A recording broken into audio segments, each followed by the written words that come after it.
मी तुमचा लाडका अमोल एटी. तर आपल्या आजच्या मिनी ब्लॉग मध्ये सर्वांचं स्वागत आहे. रानातले लाईट सकाळच्या म्हणून मी रानाकडे यायला तो बघा, पण वाटत बारक्या पोराने आपल्या धन्यावर कलरच मारलाय. आज काय म्हणलं रंगपंचमी आहे, तेवढं तर चालणारच भावानो, काय विषय नाही. स्टार्टरच्या पेटीपाशी आलो म्हणलं तर आपल्या दोन्ही मोटर चालू होते त्या का बघाव, तर आपली एकच मोटर चालू झाली आहे बघा. बघू शकता तुम्ही पाणी केवढं मारा लागलं. आपली दुसरी मोटर एक 12-1च्या पुढे चालू होते बघा. बघूया आता दुपारी काय होतंय. हे आपलं पाणी पाजायचं मागच्या 1-2 दिवसातच झालं असतं बघा, पण लाईटीचा एक घोटाळा झालता वरणाचं. तर चला जाऊ द्या सोडा ते ज्या सारट्यापासून आपलं पाणी थांबलं होतं बघा, आता तिथनंच चालू केलोय. जाऊन बघूया म्हणलं या सारट्याचं पाणी कुठवर गेले काय नाही, तर आता तेच बघायला चाललोय बघा. एक तर वरना लाईट डिम आहे बघा आज, तर इकडे ही पाणी पोचलं नाही तर नेमकं लाईटच गेली बघा.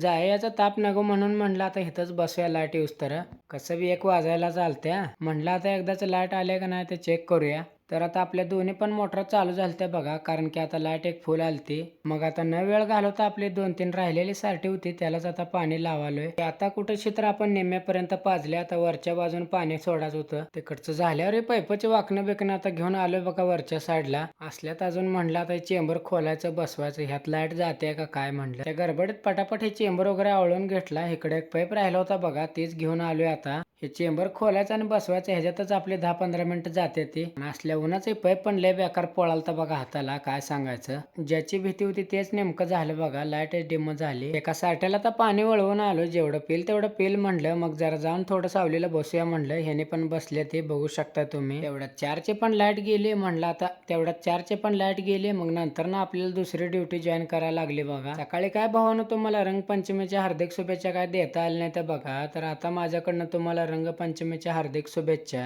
तेवढा आपला आजचा व्हिडिओ आवडला असेल तर लाईक आणि सबस्क्राईब करून टाका. धन्यवाद.